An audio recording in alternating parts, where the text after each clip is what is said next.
Hello, and welcome to or back to my channel. I'm Kit, your friendly feminist cat lady spinster, and today we're going to talk about how classically Abby is unashamed to be anti-choice.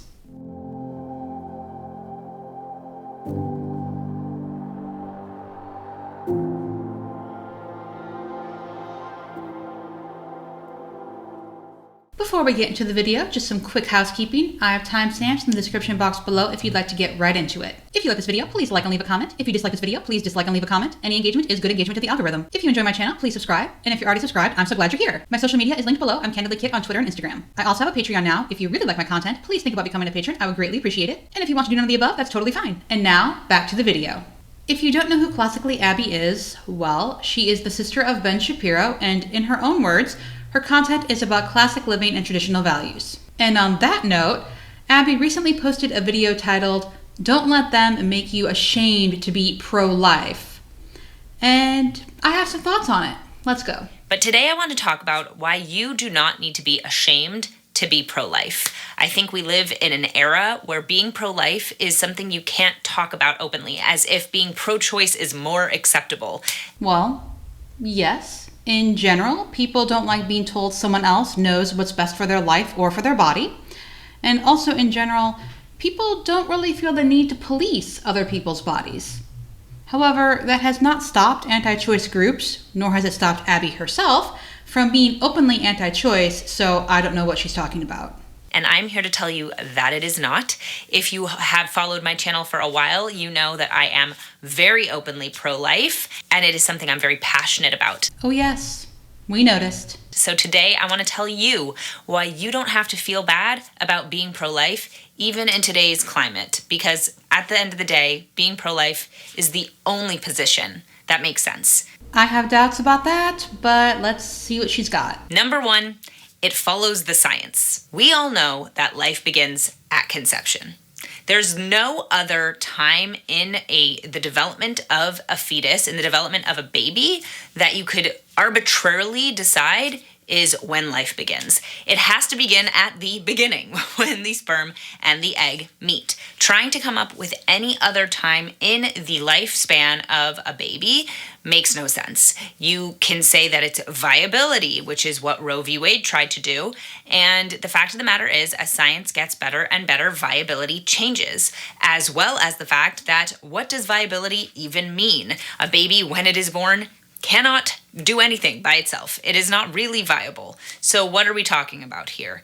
It doesn't make any sense scientifically to be pro-choice. Being pro-choice is based on your feelings. It's, I don't want this baby, therefore I can get rid of it.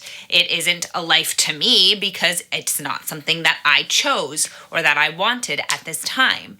That isn't science. Science is a sperm and an egg meet, create a zygote, and from that meeting, we can grow life. It is absolutely, unabashedly the most scientific argument to be pro-life. And I feel like that's a pretty easy argument to make. I mean, people may say that it isn't a life until it can feel, until it has a heartbeat, until it is any of the things that they want to decide, like I said, arbitrarily, makes it alive.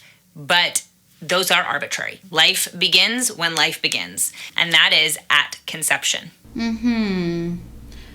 But it doesn't matter when life begins. It matters if someone consents to sustain that life until that life can sustain itself. And yes, Abby does question what viability even means, because a newborn still needs someone to take care of it, and that's true, but that person can be anyone. And it's not posing a health risk to that anyone. It's not leaching nutrients from someone who's bottle feeding it. It's not putting extra strain on the organs of someone who's putting it to bed. That is why consent is so important when it comes to pregnancy. It's not just, 9 months of being uncomfortable, some pain when you deliver, and then you're done. No. You can tell from a skeleton if someone has given birth or not. It permanently changes the body. And though anti-choicers like to gloss over it, there are health risks when it comes to pregnancy and delivery, some of which can be fatal. And that is why consent to pregnancy is so important. This argument also gives a fetus, actually it even gives a zygote, more rights than anyone else. Per Abby here, before you're born, you have the absolute right to use someone else to sustain your life. But I've not seen that same energy for afterbirth. If you need a blood transfusion or an organ, no one, not even your parents, can be forced to give you either of those things. For that matter, even a corpse can't be forced to give you anything. Consent to organ donation has to happen before death. And if they don't consent,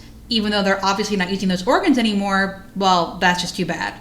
Number 2 is that being pro-life means being consistent. It's so paradoxical when a pro-choice person says that it's not a life when they want to abort the baby, when the baby doesn't fit in with their plans, or they're unprepared, or whatever other reason they may have for wanting to abort their child. But if they have a miscarriage, it was a baby and they can mourn that child. Now, I'm not saying that someone who's pro-choice doesn't have the right to mourn their child. Absolutely they do, because it's natural, because it's their baby that they lost. As someone who had a miscarriage, I would not hold that against anyone. But my point here is that you don't get to choose what makes a life have worth. Just because you didn't want the baby at this point doesn't make that baby any less worthy of living than the baby that you did want that you miscarried. It's inconsistent, it's paradoxical, it doesn't make any sense. Why would a miscarried baby be something you can mourn over? Why is it a baby as opposed to the baby that you didn't want and therefore isn't a baby to you? Being pro-life means that you recognize that a baby's a baby no matter what you wanted, no matter if it was planned, no matter how it came about. It's so paradoxical to me that Abby thinks all pregnancies, no matter what, must come to term, but she doesn't keep that same energy for all people. If being pro-life means being consistent, she should also be advocating for mandatory blood and organ donation. And organ donation after death should be a given, not something that you opt into. And to be truly pro-life, she should also be advocating for public health care at the very least. It also sounds to me as though she thinks if you're pro-choice, you can't want to have kids, which is just bizarre. Or does Abby think pregnancy is such a horrible thing that no one in their right mind would consent to pregnancy? And that's why it must be framed as a duty, and any attempts to end pregnancy must be outlawed, because otherwise no one would have kids. Also, no matter how it came about, what is that supposed to mean? Number 3 is being pro-life means being pro-woman. You will be told that being pro-life means that you are anti-woman because you are taking away women's choices. Being pro-life means that you are protecting the lives of women in the womb. Women in the womb are aborted at much higher rates than men in the womb. So you are protecting the lives of those who cannot speak for themselves, of those women who cannot speak for themselves. Women in the womb have rights too, and we as pro-life people defend those rights, defend the right to live. I see nothing pro-woman about being forced to carry a pregnancy to term. You're sacrificing the woman already here in favor of the theoretical woman that could be. And if that theoretical woman came into existence, you would sacrifice her as well. Whether Abby realizes it or not, the message here is that whatever is in a woman's womb is more important than the woman herself. And that is not pro-woman. I also enjoy how Abby doesn't even entertain the idea of why families don't want girls, but I guess that would mean acknowledging that sexism exists, and she can't do that. Last but not least, being pro-life is the compassionate position. Often we are told that being pro-life means that we don't care about the women who are in bad situations or who get pregnant and aren't ready to be mothers. But how is it compassionate to tell a woman who has gotten into a situation she wasn't prepared for that she should abort her child, that she should not be a mother, that she's not ready to be a mother, that she's not worthy of being a mother, instead of offering her the help and support she needs?